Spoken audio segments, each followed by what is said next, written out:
बिहार शिक्षक बहाली 2019-20 बड़ी खबरों के साथ मैं नीरज और आज की वीडियो में कई बड़े खुलासे होंगे। जी हाँ, आज इस वीडियो में state case, बीटेट case, diet PTC के साथ में सीटेट दिसंबर केस की चर्चा होगी। पर सबसे बड़ी खबर है शिक्षक बहाली 2019-20 में फर्जी प्रमाण पत्रों के बदौलत शिक्षक बनने वालों की भरमार। इस बीच प्राथमिक शिक्षा निदेशक डॉक्टर रंजीत कुमार की एक तस्वीर वायरल हो रही है। तस्वीर में आप देख सकते हैं वो मेहंदी लगवाते हुए नजर आ रहे हैं और शिक्षक अभ्यर्थियों ने इस तस्वीर को ट्रोल करते हुए ये लिखा कि जनाजा मेरा उठने से पहले मेहंदी न लगाना तुम, और कई तरह के कमेंट हैं जिसमें ये कहा गया है कि प्राथमिक शिक्षक बहाली जल्द से जल्द पूरी हो।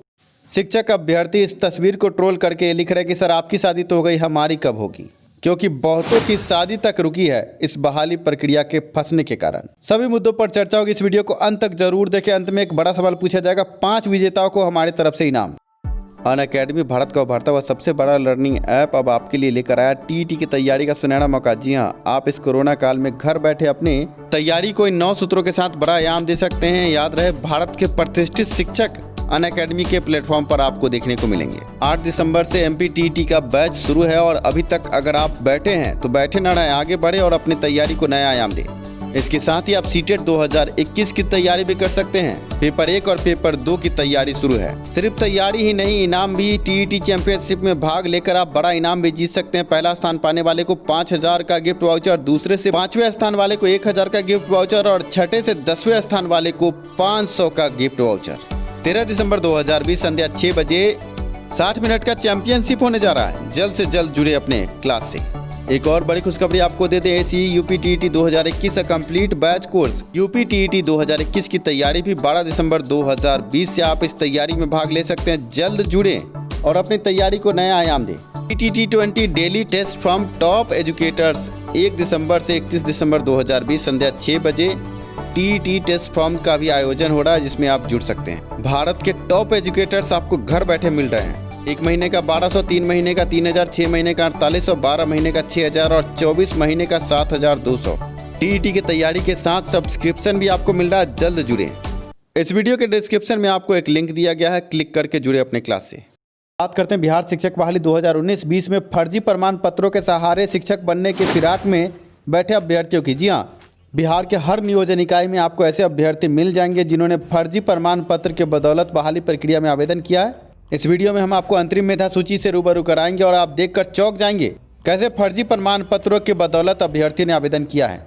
आपके स्क्रीन पर आप देख सकते हैं झाझा जमुई जिले का आपके सामने अंतरिम मेधा सूची। और चलिए इसके पहले नाम से ही आपको रूबरू कराते हैं। आप नाम देख सकते हैं मोहम्मद खुर्शीद आलम और इनका सीटेट के मार्कशीट का आप रोल नंबर देख लिए। जब हमने इसकी जांच की तो ये फर्जी मिला और इसको देखने के बाद हम चकरा गए और आप भी चकरा जाएंगे। अंतरिम मेधा सूची में टॉप पर जो भी अभ्यर्थी हैं उनको सबसे पहले नियुक्ति के लिए प्रस्ताव भेजा जाएगा। ऐसे में चकराने वाली बात यह भी है कि आप देखिए, अभ्यर्थी एब्सेंट है, पूनम रानी नाम है और यहाँ पर खुर्शीद आलम नाम है। आप समझ सकते हैं कि एब्सेंट अभ्यर्थी के रोल नंबर को लिखकर झूठा सर्टिफिकेट इन्होंने पेश किया है। मोहम्मद खुर्शीद आलम और रोल नंबर आपने देखा। इसके अलावा अब दूसरे नंबर पर आप देख सकते हैं 1013 अमित कुमार। इनके सर्टिफिकेट की भी हमने जांच की और ये भी फर्जी निकले हैं। आपको हम दिखाते हैं, आप देख सकते हैं यहाँ पर किरण का नाम है। और बड़ी बात ये भी है कि अभ्यर्थी एब्सेंट है परीक्षा से। आप समझ सकते हैं एब्सेंट अभ्यर्थी के मार्कशीट को गलत तरीके से बनाकर अमित कुमार ने आवेदन कर दिया है। अब अगर इनको नियोजन के लिए बुलाया जाएगा तो आम अभ्यर्थी का क्या होगा, ये सोचने वाली बात है। आप देख सकते हैं जमुई जिले के झाझा प्रखंड का ये मुद्दा है, पर ये सिर्फ जमुई जिले का मुद्दा नहीं है, ये हर नियोजन इकाई में हो रहा है।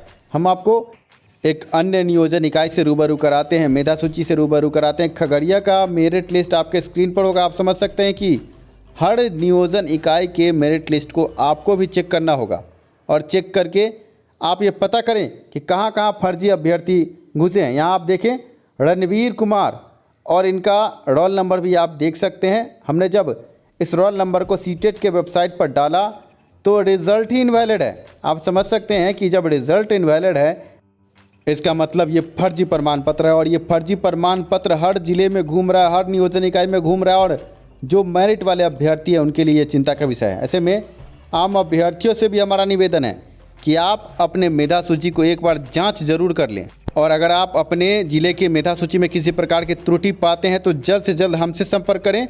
आप कमेंट के माध्यम से हमसे संपर्क कर सकते हैं। आप देख सकते हैं कि हमने जब एक अलग रोल नंबर जो द्वितीय स्थान पर है उसको देखा 70 78 678, ये भी इनवैलिड रोल नंबर था और इसका रिजल्ट भी नहीं था। ऐसे में आप समझ सकते हैं रणधीर कुमार, मनीष कुमार पहले और दूसरे स्थान पर पिछले झाझा वाले मेरिट लिस्ट में भी आपने ये देखा।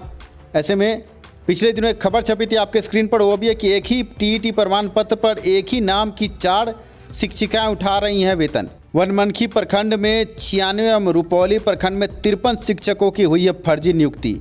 ये पिछले दिनों की खबर है। वनमनखी प्रखंड में 96, रुपौली में 53 शिक्षकों की फर्जी बहाली का मामला सामने आया है। दोनों प्रखंड के शिक्षा प्रसार पदाधिकारी ने नियोजन इकाई को शिक्षकों को सेवा मुक्त करने का निर्देश दिया है। चंद्रशेखर प्रसाद डीपीओ स्थापना की तरफ से ये खबर हिंदुस्तान अखबार में छपी है। आप समझ सकते हैं कि बड़े पैमाने पर ये फर्जीवाड़ा हो रहा है और आज की बात नहीं है, इससे पहले भी बिहार शिक्षक बहाली में ये फर्जीवाड़ा हुआ है और कई ऐसे शिक्षक हैं जो पदस्थापित है पर उनकी डिग्री अवैध है। ऐसे में फर्जी शिक्षक मामले में सरकार से मांगा है जवाब। कोर्ट ने सरकार को दिया अंतिम समय। आप समझ सकते हैं कि अब अंतिम समय दिया गया। अगर सरकार ने कोई उचित जवाब नहीं दिया और कोई संतोषजनक जवाब नहीं दिया तो बड़ी कार्रवाई होगी। आप केस संख्या देख सकते हैं 17/11/5/2019 का ये केस है और वरिष्ठ वकील दीनू कुमार द्वारा बड़ी बहस के बाद अब पटना हाईकोर्ट ने बड़ा सवाल पूछा है सरकार से। आप समझ सकते हैं दीनू कुमार बड़े वकील हैं और इन्होंने स्टेट केस में भी बड़ी बहस की थी, साथ में सीटेट दिसंबर केस में भी इनकी बड़ी बहस हमें देखने को मिली थी। अब देखना यह है कि पटना हाईकोर्ट जब आखिरी मौका सरकार और शिक्षा विभाग को दे रही है तो अब सरकार इस पर क्या जवाब देती है। पर बड़ी बात यह है कि फर्जी शिक्षक 2019-20 शिक्षक बहाली में भी घुसे और सरकार शिक्षा विभाग को इस पर उचित कदम उठाना चाहिए। केस संख्या CWJC 17/1/15 का ऑर्डर आपके स्क्रीन पर आप देख सकते हैं कि विजिलेंस डिपार्टमेंट ने भी सरकार और शिक्षा विभाग से इस संबंध में जो डॉक्यूमेंट मांगा था जाँच के लिए वो अभी तक उपलब्ध नहीं कराए गए हैं। आप समझ सकते हैं कि जो सीटेट पास अभ्यर्थियों का बना था, जो डिग्रियां बांटी गई थी, अब सब पर सवाल है। विजिलेंस विभाग इस पर जांच करना चाहती है पर सरकार और शिक्षा विभाग इसे ठंडे बस्ते में डाली है। अब आगे हाई कोर्ट जनवरी महीने में इसकी सुनवाई करेगा और सुनवाई के बाद अगर कोई बड़ा आदेश आता है तो बड़ी कार्रवाई आपको देखने को मिलेगी। पर 8-10 सालों से जो शिक्षक पदस्थापित हैं और वेतन भी पा रहे हैं, साथ में जो आम छात्र है उसकी ज़िंदगी के साथ खिलवाड़ कर रहे हैं क्योंकि ये पढ़ाने योग्य नहीं है, इन्होंने टीईटी पास किया ही नहीं और स्कूलों में भर्ती है। आखिर उन छात्रों की क्या गलती है जो पिछले 8-10 सालों से स्कूल जा रहे हैं और उन्हें गलत शिक्षा ये दे रहे हैं, या हम ये भी कह सकते हैं कि शिक्षा ये दे ही नहीं रहे हैं और मुफ्त में वेतन पा रहे हैं। ऐसे जो भी फर्जी शिक्षक हैं उन पर कानूनी कार्रवाई होनी चाहिए और सबसे पहले इनको जेल भेजना चाहिए और इन पर कड़ी से कड़ी सज़ा का प्रावधान होना चाहिए क्योंकि ये भारत के भविष्य से खिलवाड़ है। ऐसे में एक मेधा सूची से हम आपको रूबरू और कराते हैं। आप देख सकते हैं तुनियाही मधेपुरा का ये मामला है। इसमें OPJS यूनिवर्सिटी के अभ्यर्थी टॉप पर हैं और आप समझ सकते हैं जहाँ जहाँ टॉप पर है वहाँ फर्जीवाड़े की बू आती है। ऐसे में ये खबर भी आपको दिखाना ज़रूरी समझता हूँ। आप देख सकते हैं OPJS यूनिवर्सिटी चूरू राजस्थान अभ्यर्थी टॉप पर हैं और इस यूनिवर्सिटी के अभ्यर्थी टॉप पर होने के बाद विवादों के घेरे में हैं। आप देख सकते हैं खबर है चूरू यूनिवर्सिटी राजस्थान में बिकते हैं फर्जी सर्टिफिकेट। इसका खुलासा वहाँ की SIT टीम ने किया है। यहाँ गौर करने वाली बात यह है कि हर नियोजन इकाई में अधिकतर टॉपर की डिग्रियाँ OPJS चूरू राजस्थान से ही प्राप्त हुई है। जहाँ भी OPJS चूरू BEd DLEd की डिग्री दिखे समझिए कि वे सभी फर्जी हो सकते हैं। ये खबर है और खबर देखने के बाद चौंकना लाजमी है।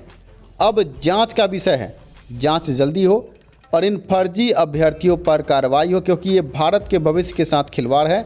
इस वीडियो में आपने फर्जी अभ्यर्थियों को देखा जो मेधा सूची में टॉप पर बन गए हैं। ऐसे में आप अभ्यर्थियों का भी एक कर्तव्य बनता है कि जांच करें, अपने ज़िले की मेधा सूची का पूरा जांच करें और जांच में अगर आपको कोई अनियमितता मिलती है तो तुरंत आप इसकी शिकायत करें। आप कमेंट के माध्यम से हमें भी इससे रूबरू करा सकते हैं, हम आपसे संपर्क करेंगे। ऐसे में आपके स्क्रीन पर वो बड़ा लेटर है जिस लेटर से BSB फंसी और इस लेटर के आधार पर ही पटना हाईकोर्ट में बड़ा केस है जिसमें बिहार शिक्षक बहाली स्टेट रिजल्ट पर रोक है और इस लेटर के आधार पर जो केस है 15 दिसंबर को बड़ी सुनवाई होनी है और अगर इस लेटर को देखा जाए तो सिलेबस की चर्चा हुई थी पर सिलेबस बना नहीं। फाइनल में परीक्षा हो गई और इस पर बड़ा केस है। 15 दिसंबर को इस केस की सुनवाई है। इसके साथ ही डाइट पीटीसी केस भी 106 नंबर पर 15 दिसंबर 2020 को लिस्टेड है। दिसंबर माह में सीटेट दिसंबर 2019 के जजमेंट की संभावना कम है। वरिष्ठ वकील से चर्चा करने के बाद हमें यह ज्ञात हुआ कि अब जनवरी में ही जजमेंट की संभावना है। ऐसे में आज का सवाल, बिहार की पहली महिला उप मुख्यमंत्री का नाम क्या है? आप इसका जवाब कमेंट के माध्यम से दें। कमेंट में अपना नाम, अपने शहर का नाम लिखना ना भूलें। धन्यवाद वीडियो देखने के लिए, साथ देने के लिए। शिक्षा में सुधार हो, सभी के पास रोजगार हो। अगले वीडियो में आपसे फिर से मुलाकात होगी। धन्यवाद कीमती समय देने के लिए। विजेताओं का नाम जल्द ही हम घोषित करेंगे और आप अभ्यर्थियों से निवेदन है कि कमेंट में अपना नाम, अपने शहर का नाम ज़रूर से ज़रूर लिखें। बहुत सारे जवाबों के आगे शहर और अभ्यर्थियों का नाम नहीं होता, इसलिए दोनों लिखना ज़रूरी है। धन्यवाद वीडियो देखने के लिए।